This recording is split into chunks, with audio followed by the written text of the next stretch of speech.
Hoje é 21 de março de 2019. Amanhã de manhã não. Hoje de manhã começou bem o dia, não, Roberto? O dia começou dentro de uma rotina. De repente, alguém liga para nós, não?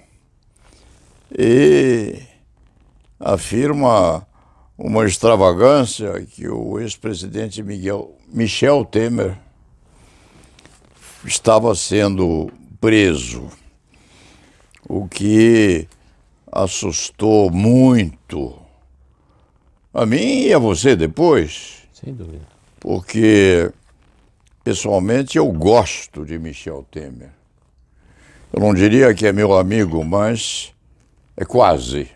Não é mais porque nunca houve oportunidade. Sempre foi muito gentil, muito afável. Nós nos conhecemos há muito tempo, embora não intimamente. Eu fiquei muito triste com a prisão, principalmente porque essa questão correspondente à prisão preventiva, nessas medidas que tomam nomes extravagantes, né? Qual é a denominação que nós íamos inventar para esse tipo de prisão? Fagocitose, né? Porque chega uma hora, quando não se tem mais a quem prender, não, Roberto, você que tem ascendência italiana, você que traduziu para o italiano, como é que é? Parlo da prigione come, quando não tiver mais a quem prender. Eu me prendo. E eu mesmo me ponho as algemas porque não sobrou mais ninguém a ser aprisionado. Fiquei triste com isso. E, obviamente, isso vai ser posto perante a justiça, porque haja o que houver, não há necessidade dessas coisas, não, Roberto Delmato? E a seguir, você estava comentando também um assunto que preocupa você demais. Eu queria também falar alguma coisa do Michel Temer. Michel Temer foi meu contemporâneo de faculdade, eu estava no primeiro ano, ele estava no quarto ano. Um homem muito distinto, um colega muito educado, professor universitário, constitucionalista respeitável. Eu espero que esta prisão dada pelo juiz do Rio de Janeiro, que é um desses discípulos do ex-juiz Moro, né, que vai na mesma toada, não seja mais, Paulo, uma daquelas prisões ilegais, que são verdadeiras antecipação da pena. Porque hoje não se decreta mais a prisão, presentes os pressupostos, prova do crime, indícios de autoria de participação e os requisitos da ordem pública, de se assegurar a aplicação da lei penal, da conveniência da instrução criminal, né? Eu me lembrei hoje, vindo para cá, daqueles tristes tempos dos Césares romanos, onde se reunia toda aquela populacho lá no circo romano, né? E eram jogados lá as feras, né? Para felicidade, para alegria do povo, né? E no fim o César dava aquele gesto, se era o polegar para cima, ou raramente era para baixo. Eu espero que nós não estejamos mais diante de um desses tristes espetáculos que nós vemos vivenciando, nesse tsunami que eu tenho falado aqui, nessa punição, esse clima de punição exacerbada. Aqui, pela nossa Constituição, primeiro se apura, faz o processo, depois se pune. Agora nós punimos antes para ter o processo depois. Eu fico também muito triste e espero que as cortes superiores esclareçam esse episódio. Pois então, e você se preocupava também, é preocupação que se estende a mim, se preocupava também com esta agressão ao Supremo Tribunal Federal, não? Exatamente, Paulo. Você sabe que os governos autoritários, seja de esquerda como de extrema direita, e não adianta o atual governo dizer, como disse os Estados Unidos, que ele é de centro-direita. Ele é de extrema direita. Mas foi eleito constitucionalmente, né? E vai certamente aí manifestar e tentar passar as suas ideias durante o mandato. Agora, os governos de extrema direita ou de esquerda estão muito próximos da ditadura. Sim. E nesse caminho para a ditadura, consciente ou inconscientemente, são atacados os advogados, os juízes e a imprensa. Não necessariamente nessa ordem. E em 52 anos de advocacia, Paulo, pouco menos que você, eu nunca vi um ataque tão absurdo, tão descabido, tão violento ao maior tribunal desse país, que é o Supremo Tribunal Federal. Você pode gostar mais de um juiz, menos de outro, mas são homens idôneos, preparados, estão lá, poderiam na iniciativa privada estar ganhando muito mais, estão lá para ganhar o topo do salário, mas que não chega a 40 mil reais. Agora, eu me preocupo muito com este clima de ofensas seguidas. Eu acho que ela vai até além. Eu estou vendo já uma tentativa de jogar a opinião pública contra o Supremo. Parece que está se previsto qualquer coisa, o tal do vem para a rua, não é? Então, se o Supremo não é respeitado, como é respeitado e deve ser em qualquer parte do mundo, como é que vão se sentir os juízes inferiores? Então eu temo, eu acho que para muita gente não caiu a ficha ainda. A imprensa fala, não, o Supremo infligiu uma derrota ao Lava Jato. O Ministério Público tem a sua função. O Supremo tem a dele, o Judiciário tem a dele.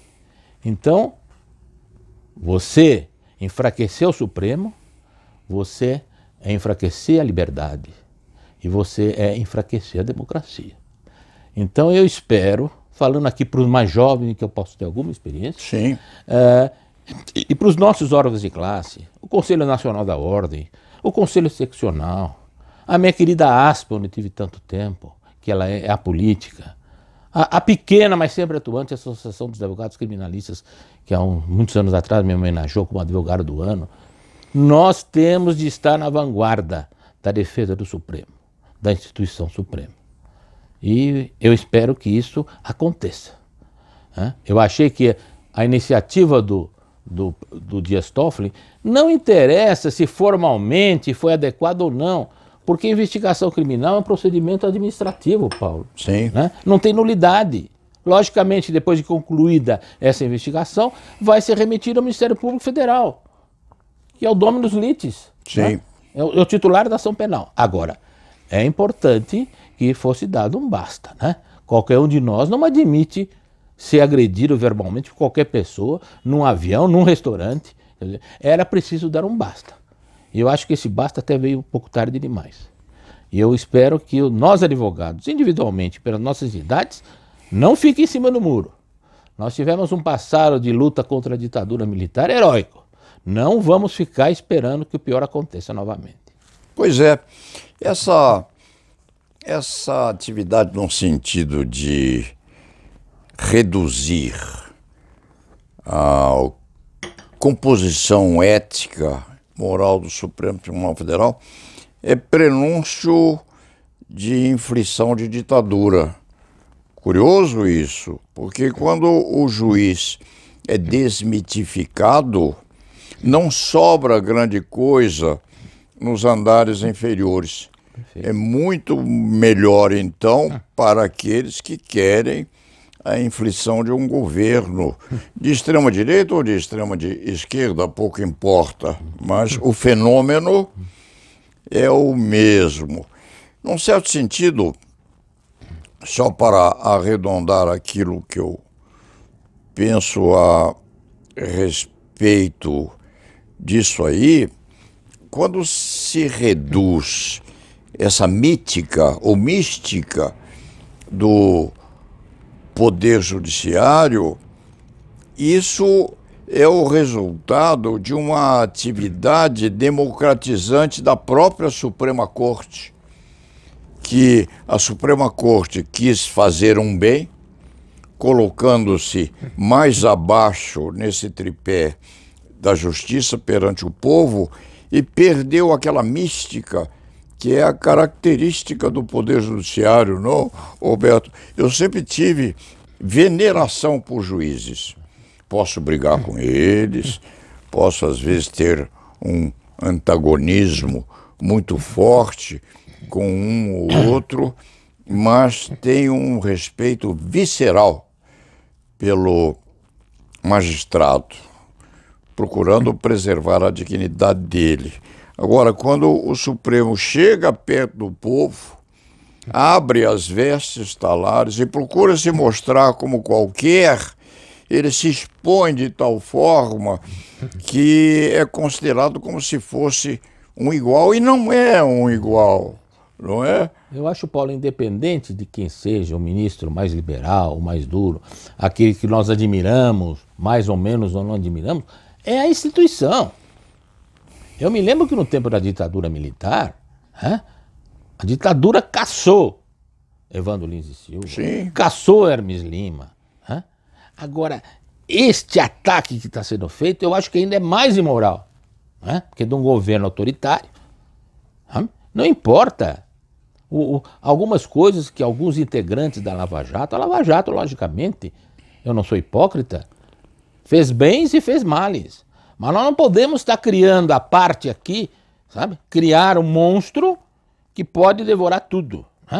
Então eu acho que esse ataque que está sendo feito ao Supremo, sorrateiro, sem escrúpulos, atingindo parentes, atingindo famílias, incentivando, e agora está sendo investigado, porque hoje vocês têm sistema de robôs, que você...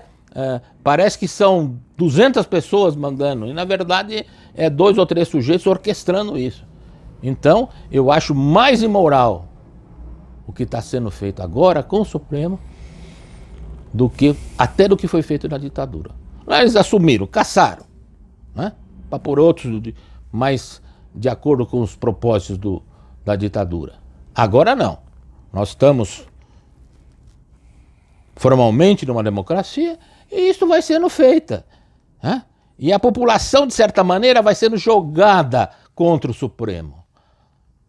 O Supremo tem seus defeitos? Tem. São seres humanos. Houve um grande juiz do Supremo que disse certa vez, o Supremo acerta e erra por último, porque não tem mais além.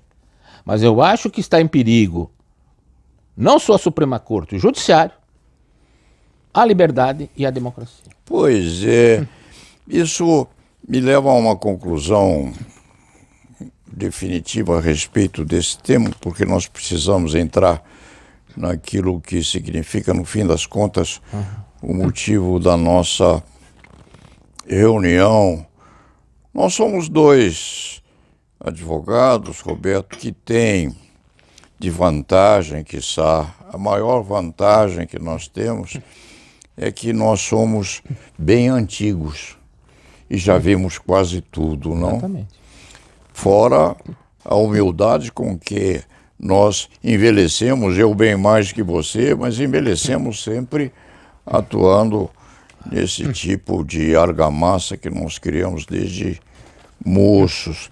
Então, valeria a sugestão às nossas entidades de classe, não, Roberto? A vantagem do indivíduo ou daqueles que vivem quase em solidão é que eles são mais rápidos quando acertam e mais rápidos também quando erram, não é? Certo. E nós 2 somos, quem sabe, mais ágeis no pensamento de que as nossas entidades de classe precisam, sim, se devotar a dar um basta nessa coisa. Nós somos 870 mil advogados, não, Roberto? A Ordem é a entidade hoje tão ou mais potente que a Igreja no Brasil. Sem dúvida. Quando ela quer com muita força. A ASP, que você dirigiu, a Crimesp, a Associação dos Advogados Criminalistas e outras associações de advogados postas no país, poderiam sim arregaçar a manga e com rapidez dar uma resposta a isso, não, Roberto? Sem dúvida. Esperamos, né, Paulo? Vamos esperar. Vamos ser otimistas, né? Dentro desse quadro difícil. E hoje teve uma notícia, Paulo, na introdução do que nós vamos começar a debater, que eu achei boa, porque o presidente da Câmara, Rodrigo Maia, teve coragem de enfrentar o todo-poderoso ministro Sérgio Moro, né? Sim. E ele, que desejava que mandasse imediatamente para a Comissão de Constituição e Justiça, ele falou não. Ele percebeu que este pacote de crime é um pacote grande demais, que precisaria ser examinado com mais cuidado. Sim. E está nomeando, ou já nomeou, uma comissão para fazer um exame prévio por 90 dias. Eu acho que isso é um começo de uma luz do túnel, né? Porque as associações de classe estão estudando, estão fazendo as famosas comissões, né? E a comissão é sempre algo demorado, né? Nós estamos dando a nossa contribuição, não é? Você sabe que diz que quando Deus quis criar o cavalo, nomeou uma comissão, nomearam a zebra, né? Então, mas foi uma notícia, quer dizer, e o presidente da Câmara, o Sérgio Moro, atacou, não sei em que tema, falou, não, eu falo com o presidente da República, não com o funcionário do presidente da República. Sim. Isso não é isso que eu estou falando. Né? Ele achou, ele percebeu, né? Porque não pode ser a coisa imposta goela abaixo. Vamos trabalhar então na nossa Vamos. Nós temos aqui um tema que nós escolhemos na última reunião. Isso. Introdução do informante do bem. Exatamente. Eu não sei dizer essa palavra, eu tenho uma certa antipatia pelo inglês. Mas copiara do inglês, né? Seria whistleblower. Nossa, que coisa bonita. É bonito, complicado. Mas é o informante do bem. Não sei se ele é, como nós vamos ver, tão do bem, tão desinteressado. Mas, na verdade, ele está modificando uma lei que já existia. Trata-se da lei 13.608 de 2018, que agora vão ser acrescentados parágrafos. Sim. E esta lei, que é de 2018, já dizia que em veículos da União, dos Estados, do Distrito Federal, dos municípios, deve constar como destaque aquela expressão disque denúncia, Sim. garantido anonimato. Que o artigo 3º dessa lei de 2018 garantiu o sigilo dos dados e dizia que o Estado, a União, até os municípios, iriam estudar formas de recompensa. Né? Sim. Se você denunciou, você vai ter recompensa. Agora o projeto Moro vai mais além e acrescentou um artigo 4A que diz o seguinte: a União, os Estados, o Distrito Federal, os municípios e suas autarquias, estamos falando já de autarquia, empresas públicas, sociedades de economia mista, olha o alcance disso, terão unidades de ouvidoria ou correição para assegurar a qualquer pessoa o direito de relatar informações sobre crimes contra a administração pública, ilícitos administrativos ou, aspas, quaisquer ações ou omissões lesivas ao interesse público. Então abriu-se aí um leque enorme. Né? E diz, se a autoridade que receber esse relato entender razoável o relato, o juízo dela, encaminhará para apuração e haverá proteção integral do informante contra retaliações. Ficará isento de responsabilidade civil ou penal em relação ao relato, salvo se tiver apresentado de modo consciente informações ou provas falsas. Então, abre-se aqui uma exceção para o dolo direto. Sim. Né? Mas o dolo eventual ficou aqui num limbo, né? E prossegue. Quem é que vai decidir, Paulo, se elas são falsas ou não são falsas? Né? Só uma autoridade judiciária, só um devido processo legal. Claro. Né? Mas continua, no artigo 4B, o informante tem direito à preservação de sua identidade, que pode ser revelada apenas se houver um relevante interesse público ou interesse concreto para a apuração dos fatos. O sujeito tem a sua identidade preservada, não quer ser exposto à retaliação, mas fica condicionado se a entidade que receber, o governo do estado, a prefeitura, etc., entender que ela tem relevante interesse público, um juízo subjetivo, ou interesse concreto por apuração dos fatos. E vai para outras barbaridades. Parágrafo 1º. Se a revelação da identidade for imprescindível, A autoridade processante, Paulo, isso precisa segurar para não rir, dará uma opção entre a revelação ou dará para o autor, olha, é imprescindível revelar quem você é. Então, ou nós revelamos isso, ou vai perder o valor probatório da sua depoimento. Sei. Ressalvada a validade das demais provas produzidas no processo. Isso é de uma barbaridade, é uma heresia jurídica. Quer dizer, uma coisa que é importante, aí chega-se, foi interesse público relevante, né? Crimes contra a administração. Decide. Você que decide. Você não quer que seu nome seja relevado, vai perder o valor probatório. Ressalvada a validade das demais provas produzidas. Nós temos o direito, o princípio do fruto da árvore envenenada.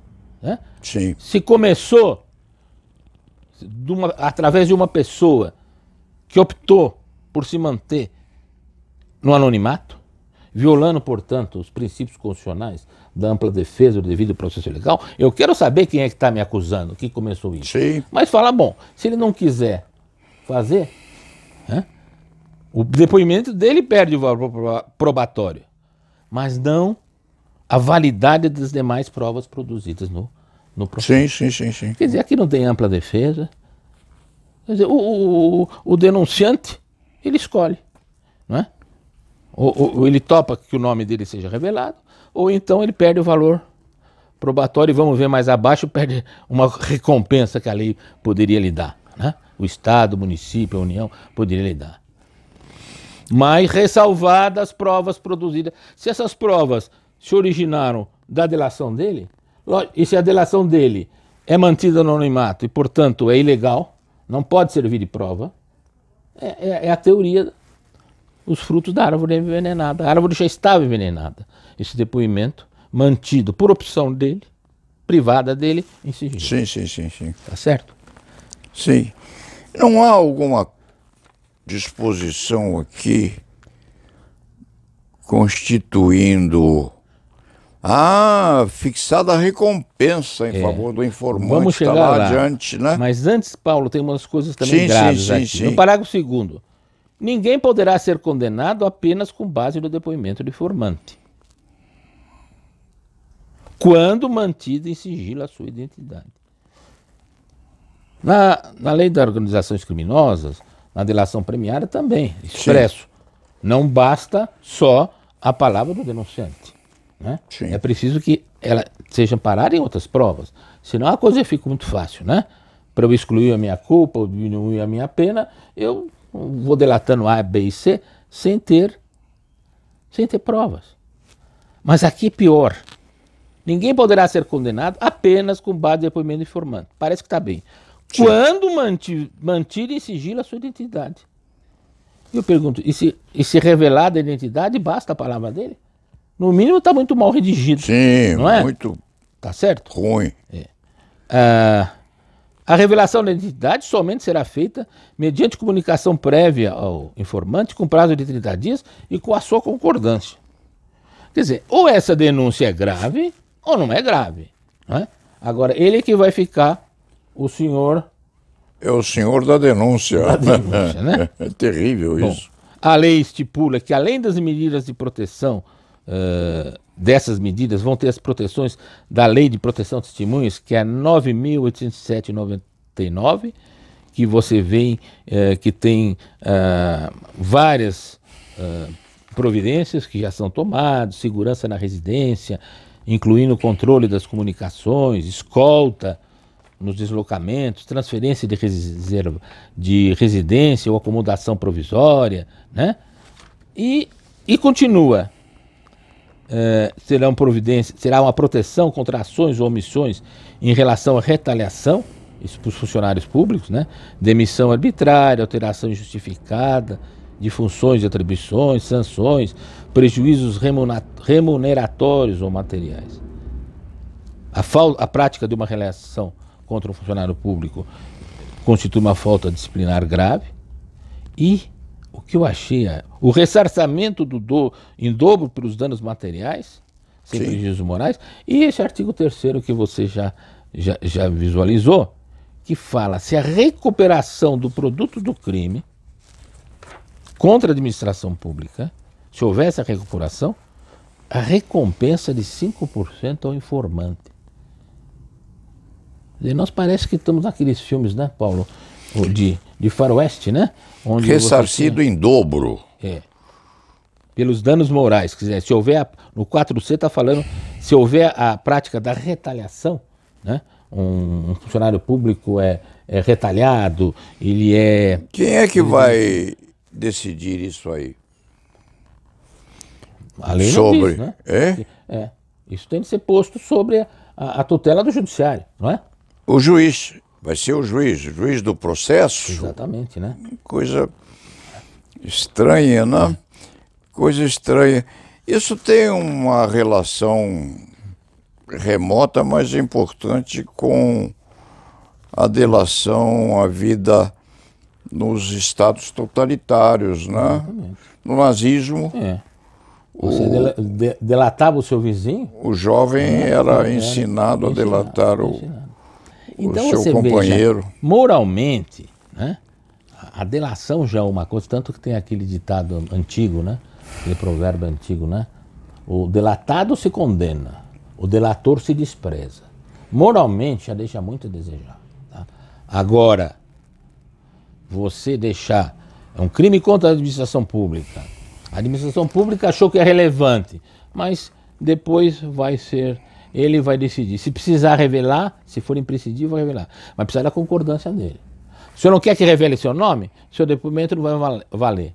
Mas as provas decorrentes dele, Sim. valem. Isso é uma heresia jurídica. Né? Sim. Isso é um absurdo. E esse tipo de recompensa, eu me lembro, estávamos lembrando hoje daqueles filmes de faroeste, né?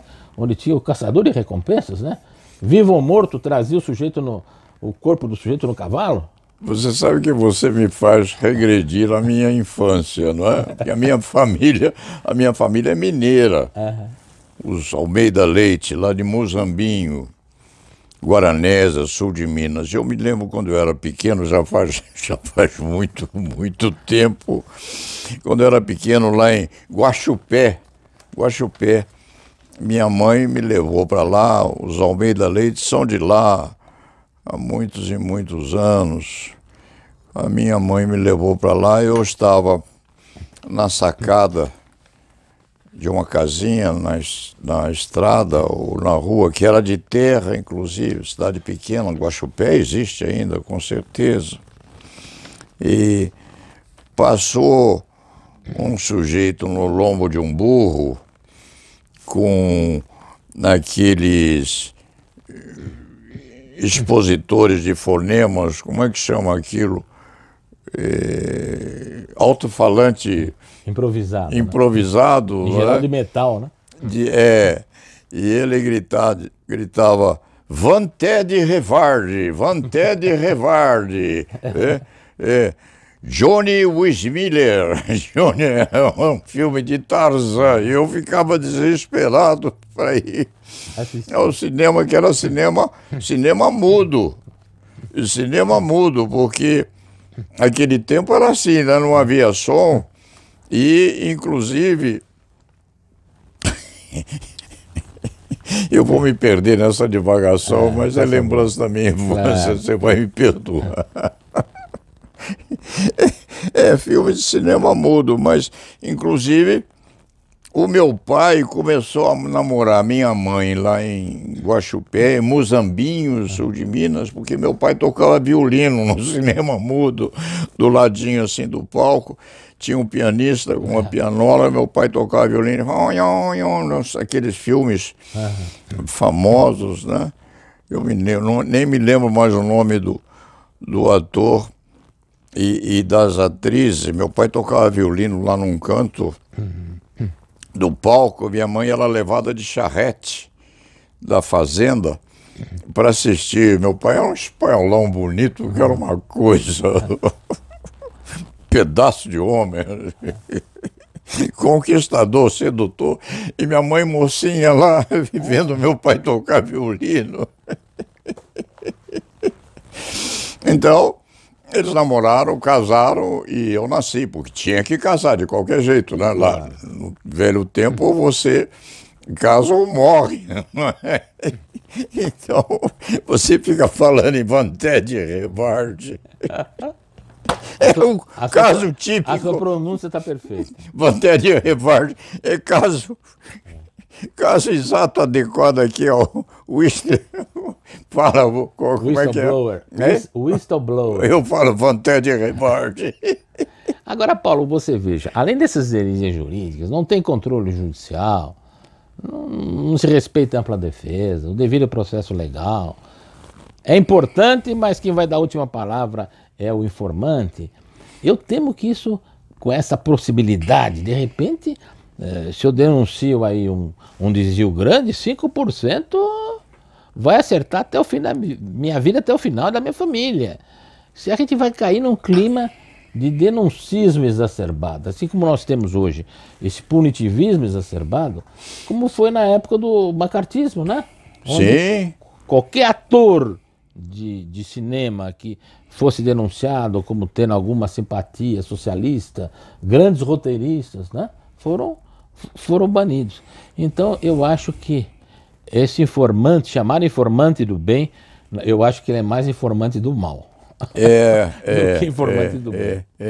Engraçado, essas criaturas que fazem esse tipo de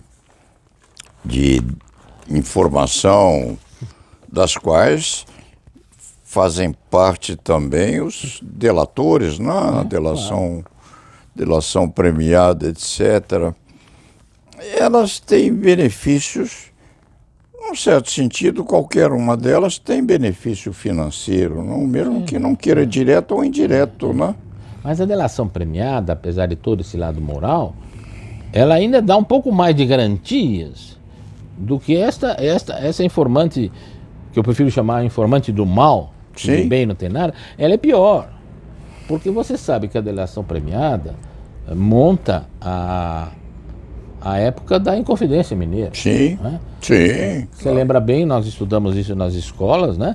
Quando Dom Sebastião, rei de Portugal, desapareceu na Batalha de Alcácer Quibir, né? E era solteiro.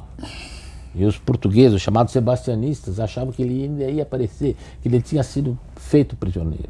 E durante cerca de 30 anos, Portugal e o Brasil foram governados pelo tio dele, Filipe II, rei de Espanha. Sim, sim. Então nós tínhamos aqui no Brasil as ordenações filipinas. E se você pegar a ordenação filipina, a delação premiada copiou praticamente ipsis literis. Só o português que era mais arcaico, que dizia: aquele que denunciar a quadrilha em primeiro lugar e que não for o chefe, poderá ter uma isenção absoluta, nem processado vai ser. Antigamente seria, ai pá, se tu me disseres aquilo, te dou uns escudos. Joaquim Silvério dos Reis, que foi o traidor, foi perdoado uma enorme dívida, né? Aqueles que eram, vamos assim, Tomás Antônio Gonzaga, Cláudio Martins, esses prezados, e o Tiradentes. Você acha que foram buscar isso aqui nas ordenações? Que, de repente... Não, porque a delação premiada, sim. Sim. A delação premiada copiou praticamente, ipsis literis, tá certo? Ela renasceu, ela começou a renascer em algumas leis e tomou forma na lei de organização criminosa, tá?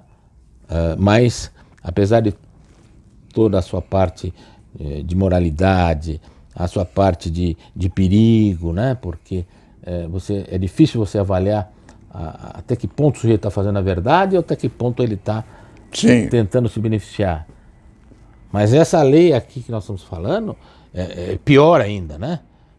Pior ainda porque, na verdade, criou-se uma figura aí do informante que vai decidir se vai ficar a palavra dele ou não vai. É uma coisa, enfim, é uma coisa muito ruim. Pode virar um informante profissional, né? Também. Você lembra que nós tínhamos os jurados profissionais? Sim. Aqui no Tribunal de Justiça de São Paulo, quando havia uma única vara do júri, logicamente os oficiais de justiça, os oficiais da sessão, porque o sigilo é mantido até a hora da votação. Depois que terminou a votação, terminou o julgamento, os jurados se conversam, se falavam. Sim, claro. E os oficiais de justiça escutavam, informavam aos promotores quais eram os jurados condenadores. Ia para a lista dos promotores, que eram escolhidos Sim. na hora do sorteio. E de outro lado, informavam qual eram os absolvidores, os mais liberais. Que eram recusados Que depois. eram recusados, né? Então, havia isto, né? Ele só não sabia que meu pai também tinha. Dante Delmanto, o informante o velho dele. Dante Delmanto, Tinha. que era esperto, Tinha, que era uma coisa. O chefe dos oficiais de justiça informava ele.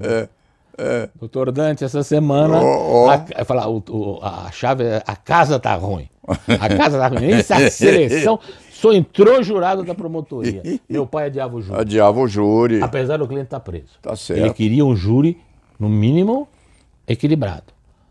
Mas entre esses jurados, teve um que eu chamei, para não dar o nome dele, falecido, de Seu Igreja. O Seu Igreja era terrível. O Seu Igreja era queridíssimo dos promotores.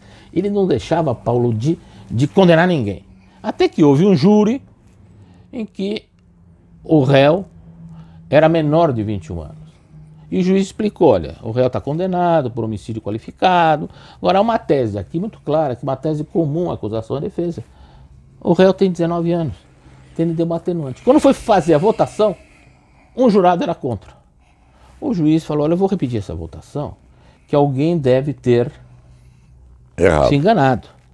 Repetiu, de novo 6-1. Um jurado não admitia a atenuante obrigatória da menoridade. Menor de 21 anos.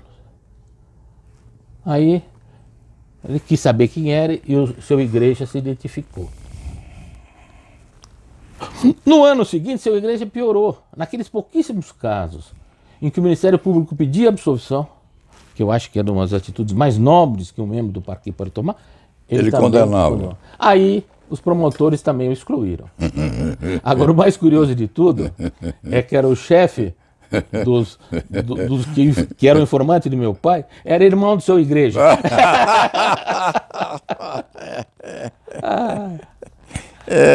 São segredos da profissão, né, Paulo? Os promotores também tinham as informações deles, né? Vamos para outro tema? Vamos lá. Vamos falar das medidas para aprimorar a investigação de crimes. Está aqui atrás, né? Está nas páginas 27 e 30. Essas medidas, Paulo... Nós falamos de coisa séria, brincando, mas são muito sérias. São. E agora que o sujeito já sai preso no dia do júri? Aprovado? É pior. É a prisão provisória em primeira instância. É prisão.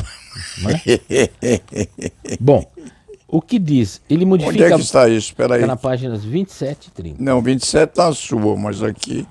Veja, você marcou aqui. Qual é? Medidas? Para aprimorar a investigação de crimes. Ah, está aqui. Achou? Pronto, achei. Esta lei,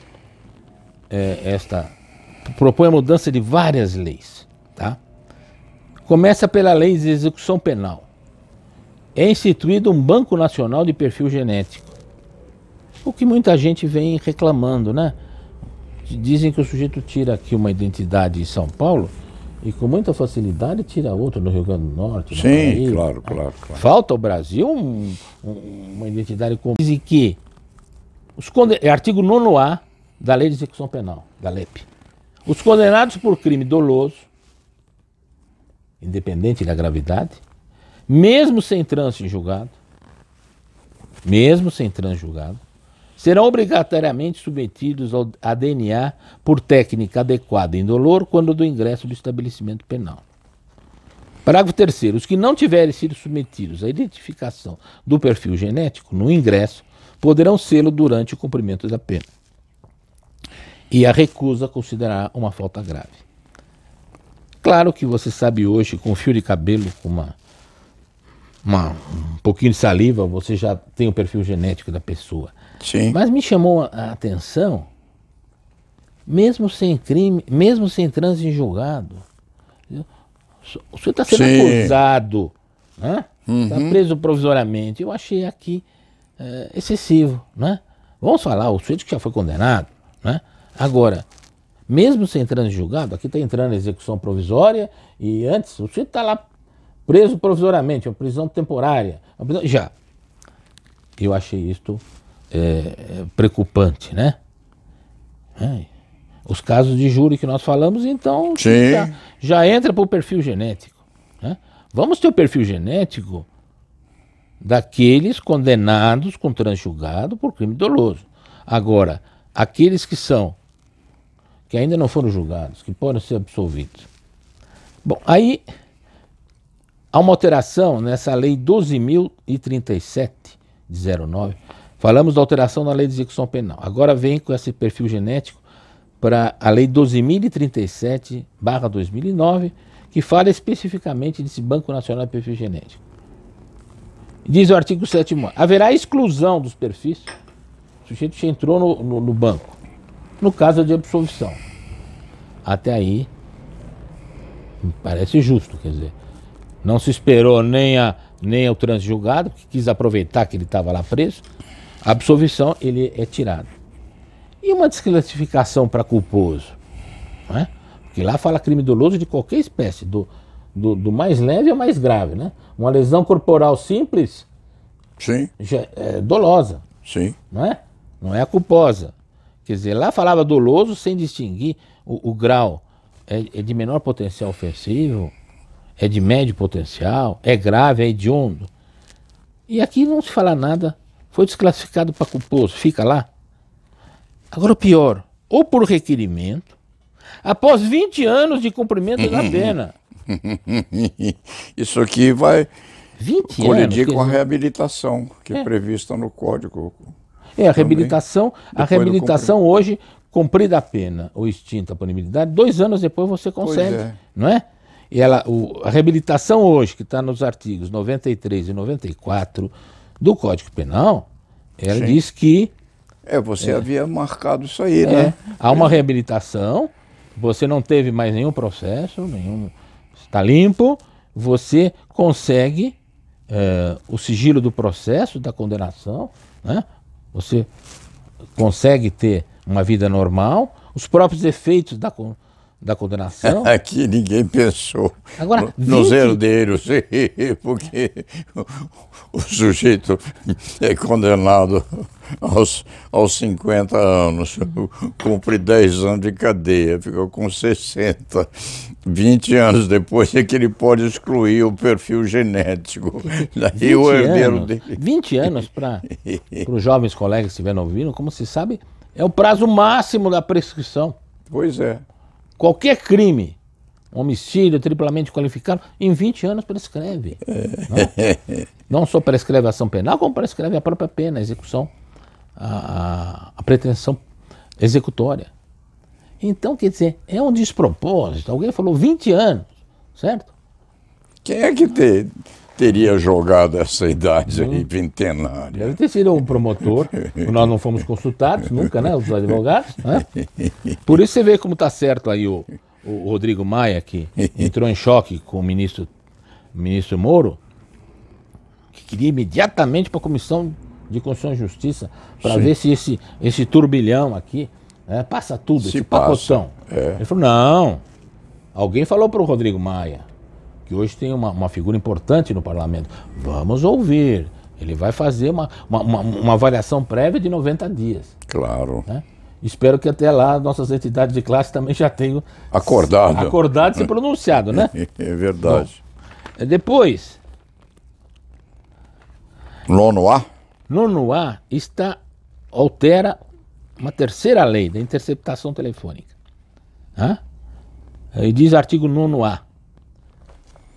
Está alterando agora a lei de interceptação telefônica. Em comunicações em sistemas de informática e telemática, ela poderá ocorrer por qualquer meio tecnológico disponível, desde que assegurada a integridade da diligência.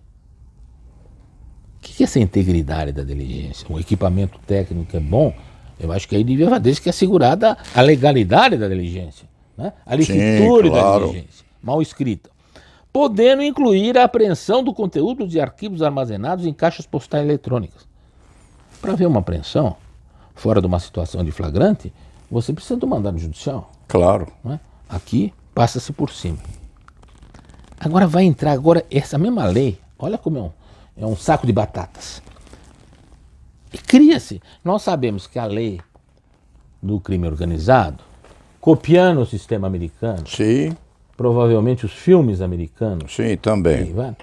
acho que viram mais filmes do que estudaram a legislação, criou-se o chamado agente infiltrado. É um No Palácio, isso? Hã?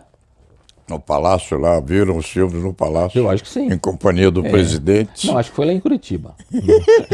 Nas folgas entre uma prisão e outra. Vamos ver um Vanté de Revard. Exatamente. Então o que acontecia? O que acontece? Tinha o agente infiltrado. Que é preciso ser um sujeito muito corajoso, ou muito louco, ou as duas coisas, para você entrar no meio de uma organização criminosa, um agente infiltrado. Tá? E aí ele tem, se ele for descoberto, ele é morto. Mas ele tem de ter um juízo próprio. Espera um pouco, eu estou numa organização criminosa de contrabando. Então, se for para fazer uma pequena violência, a minha consciência diz que eu posso fazer. Agora, se tiver de matar alguém, eu já não posso. E se ele consentir, ele é responsabilizado. É uma coisa que eu não conheço até hoje nenhum agente infiltrado. É uma lei que vai daquelas leis que não pegou. Agora resolveram fazer uma coisa, copiando mais os filmes americanos, que se chama o agente encoberto. Você sabe aqueles filmes também, Paulo, em que aqui no Brasil a polícia não pode provocar o flagrante, né? A súmula do Supremo, né? Você induz a pessoa. Olha, eu ouvi falar que você talvez forneça drogas e coisa, vamos marcar um encontro. Quer dizer, não há prova que ele já tivesse a droga, ou que ele ia adquirir, mas ele é induzido a vender. Diferente do chamado flagrante esperado, Sim. onde eu estou vigiando e vou esperar o momento adequado. Agora, e nos filmes americanos, você vê que não precisa isso. 2 policiais, em geral muito valentões, vão fazer o sujeito e eles contactam um possível traficante e se fazem de compradores. E na hora que vai se passar a droga, ele é preso. Olha, aqui no Brasil, é lei, continua em lei, o chamado crime impossível. Sim. Né? Além do flagrante Quando provocado, impossível a consumação. né? Por ineficácia absoluta do meio. Quer dizer, quem está me comprando não é uma pessoa, não é um comprador, um usuário, um viciado. Quem está me comprando é o policial.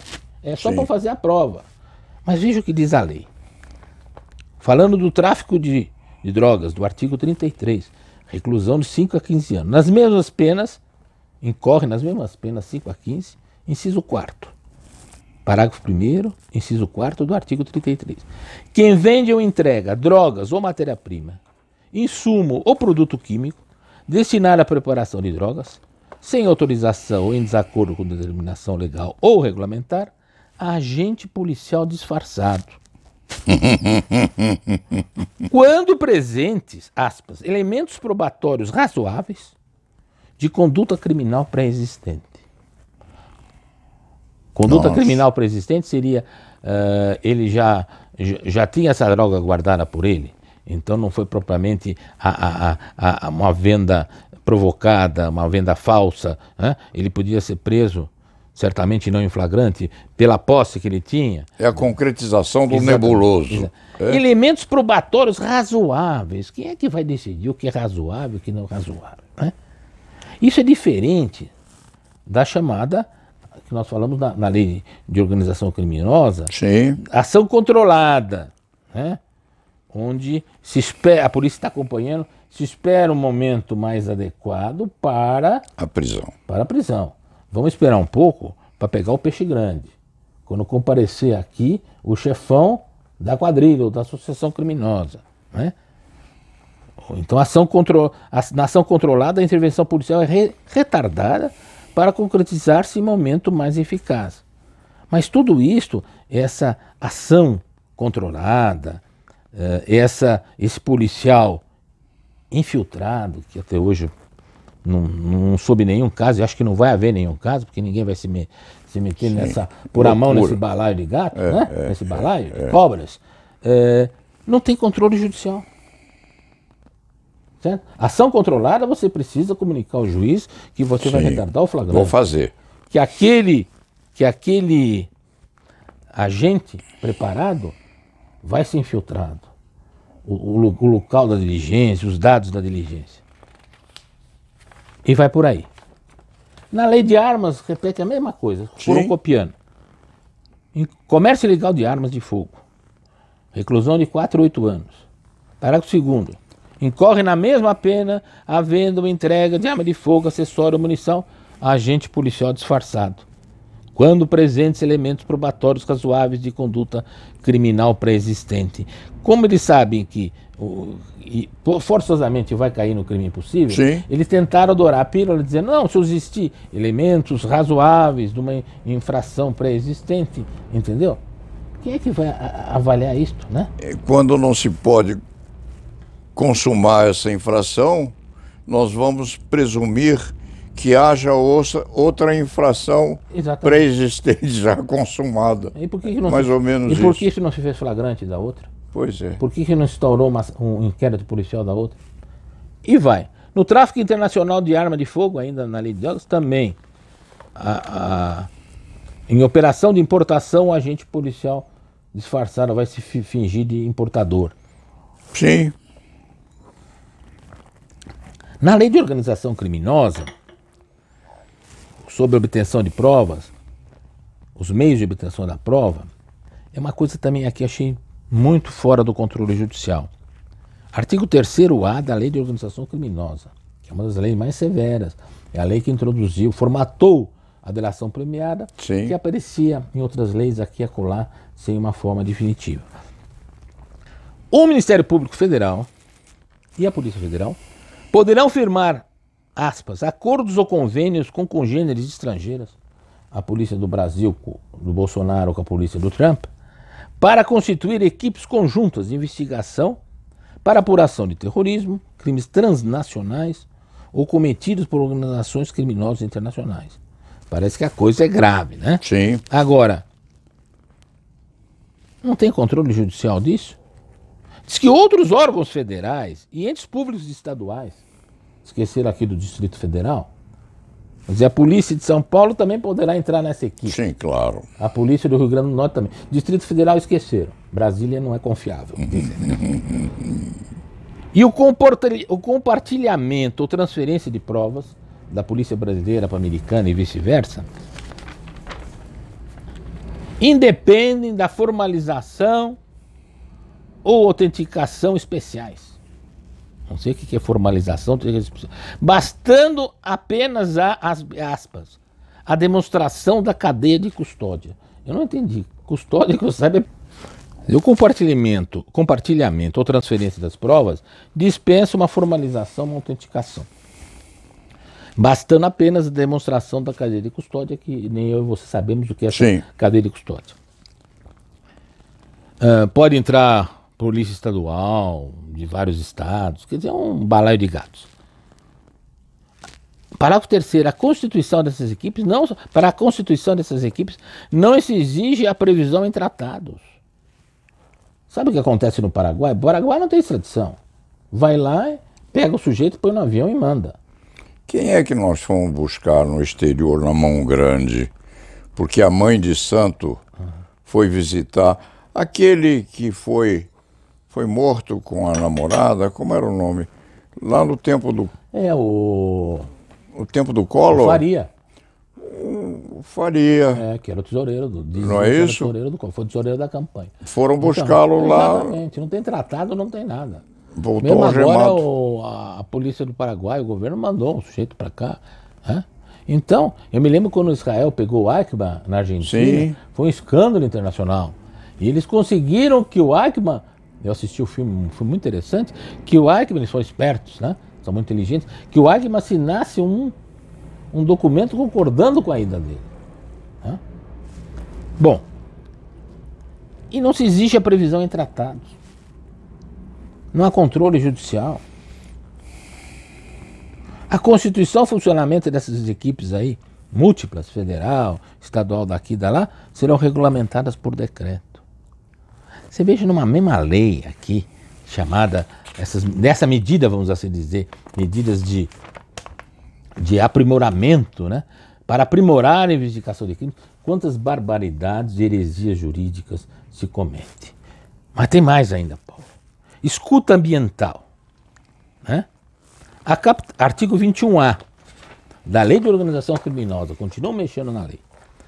A captação ambiental de sinais eletromagnéticos, ópticos ou acústicos dependerá de autorização do juiz a requerimento da autoridade policial do MP para, abre aspas, investigação ou instrução criminal.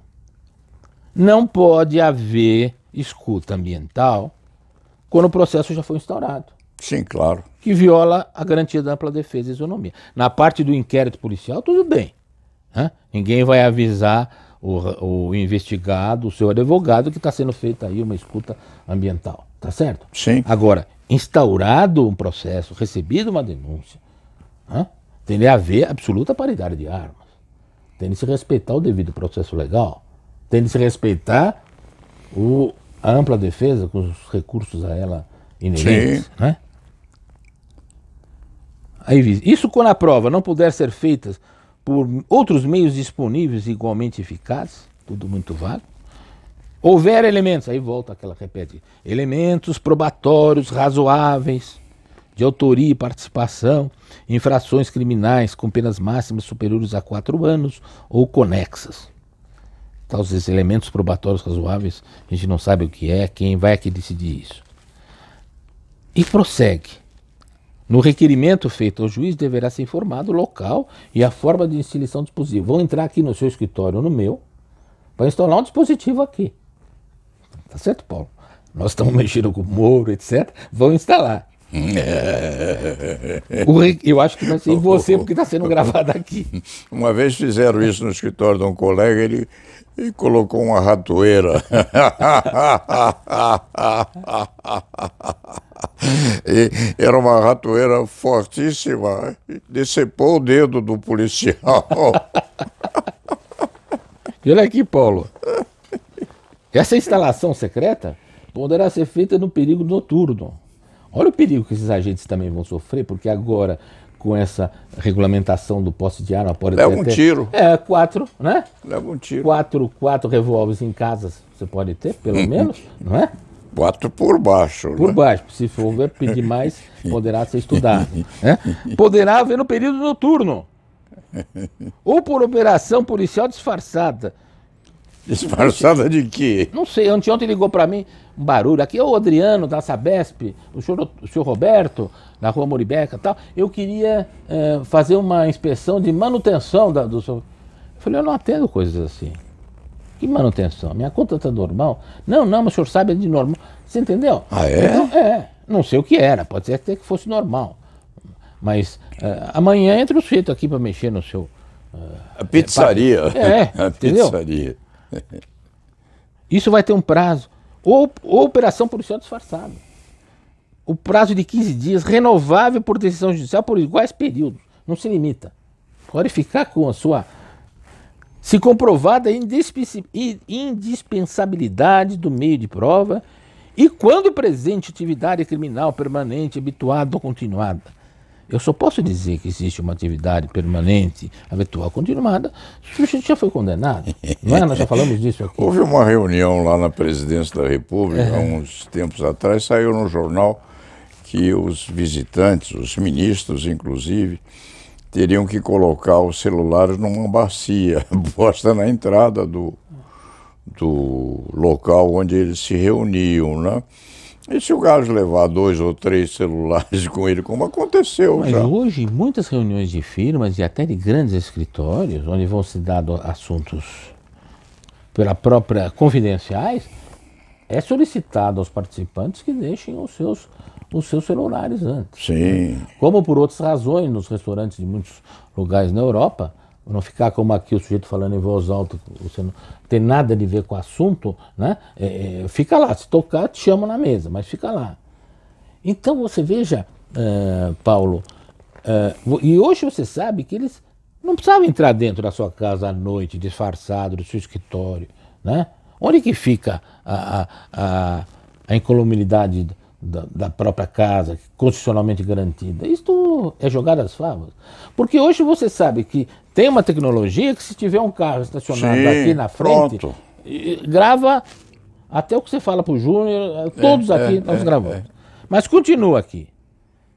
A captação ambiental pode ser feita por um dos interlocutores, sem prévio conhecimento da autoridade policial do MP, e poderá ser utilizada como prova quando demonstrada a integralidade da gravação.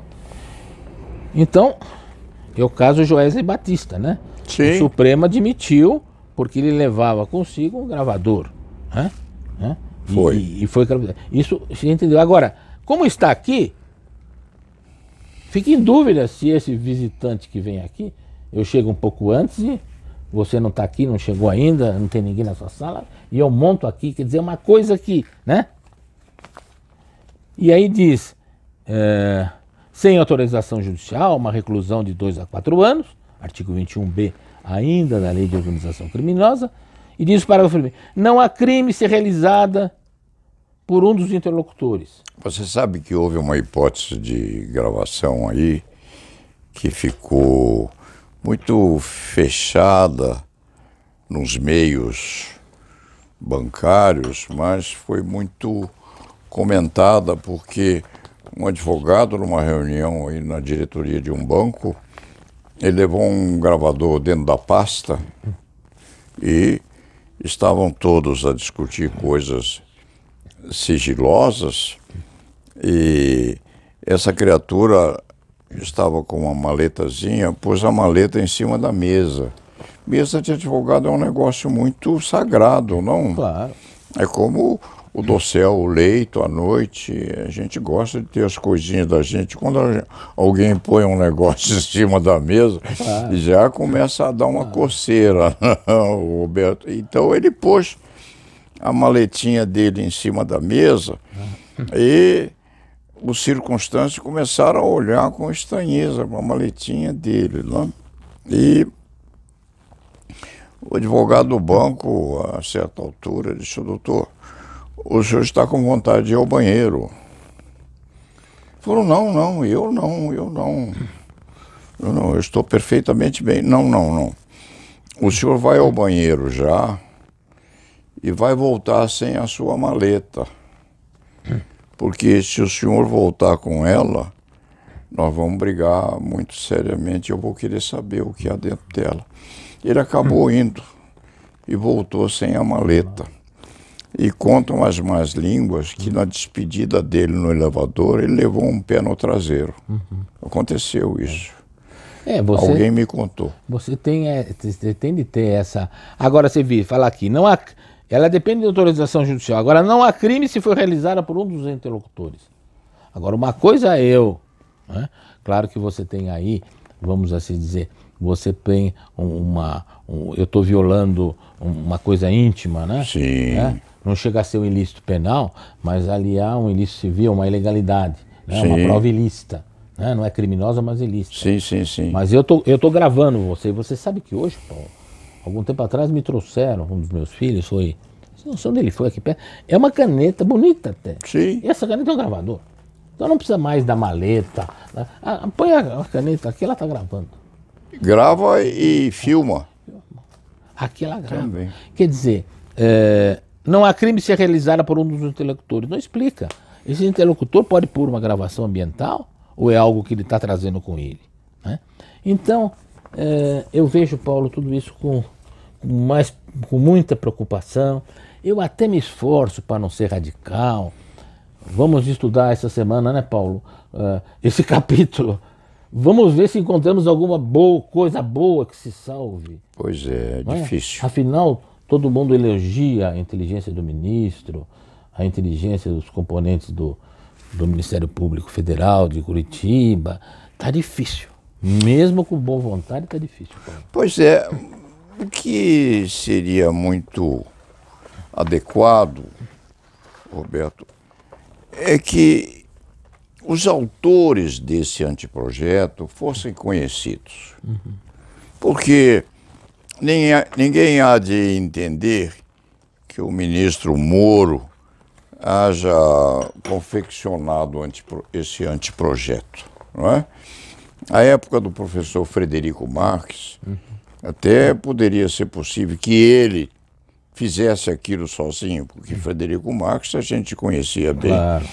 era capaz desses fenômenos. Mas o ministro Moro poderia testificar a identidade dos colegas Mas que aí, Paulo, fizeram eu acho isso. que você esbarra numa coisa chamada vaidade humana.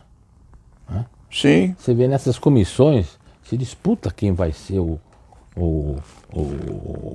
relator. primeiro, o relator, quem vai fazer parte dessa composição. Quantas vezes, na verdade, o nosso Código de Processo Penal foi tão reformado, que hoje ele não precisa mais de reforma. Né? sim. Apesar de muitas vezes ter uma coxa de retalhos, ele foi muito reformado. Agora, não se conseguiu fazer, desde Frederico Marques e outros, um novo código, Sim, seja pelo brilhantismo de Nelson Hungria, mas se conseguiu fazer um novo Código de Processo Civil, e não existe melhor escrita, melhor português do que o de Clóvis Bevilacqua. sim. Né? É uma beleza, né? Como não existe penalista maior que Nelson Hungria. Mas então eu vejo que aí você tem essa vaidade. Eu desconfio que seja vaidade. Você sabe que mesmo os homens mais inteligentes, a vaidade é alguma coisa que pega, Sim, né? sim, Então, sim. é o projeto Moro. Se der certo, entra para a história como sendo o projeto Moro. Não é? Sei. Eu tive uma declaração da esposa dele, que é uma nossa colega, estava no jornal. A nossa campanha para a presidência começou hoje. Eu não sei se ela estava se referindo à reeleição do Bolsonaro, ou à eleição do Guedes, ou do próprio marido. Né? Saiu em algum jornal esse trecho. Alguém captou uma conversa dela, acho que não foi gravada, não foi escuta, de alguma rede social. O dia de hoje começou a nossa campanha. Então, muitas vezes, não sei se é isto, quer dizer, aí ele está correndo o risco de todos os defeitos, mas se isso foi aprovado e o governo apostou num pacotão de início de governo, né, dessa ânsia da população por, como nós vimos hoje, por mais prisões, né? Não interessa se vai haver processo, depois o sujeito se defende. Hoje eu vi um professor, sociólogo, não, tudo bem, desde que garantidas a ampla defesa, quer dizer, há requisitos para uma prisão cautelar, né? Sim. Então, se não der certo, e começou agora, vai passar pelo filtro de uma comissão. Se você procurar na Câmara, tem bons advogados, tem bons penalistas, tem bons juristas, não é? Então, agora se passar, não é o projeto do doutor Daltan Delagnol, nem do doutor Carlos, que se aposentou agora, nem de fulana Beltrano. É o projeto do doutor Moro. Não sei, talvez esteja aí uma explicação. Não apareceu os outros nomes. Eles não correm risco se houver um fracasso. Mas só ele corre os louros se for vitorioso. Pois é.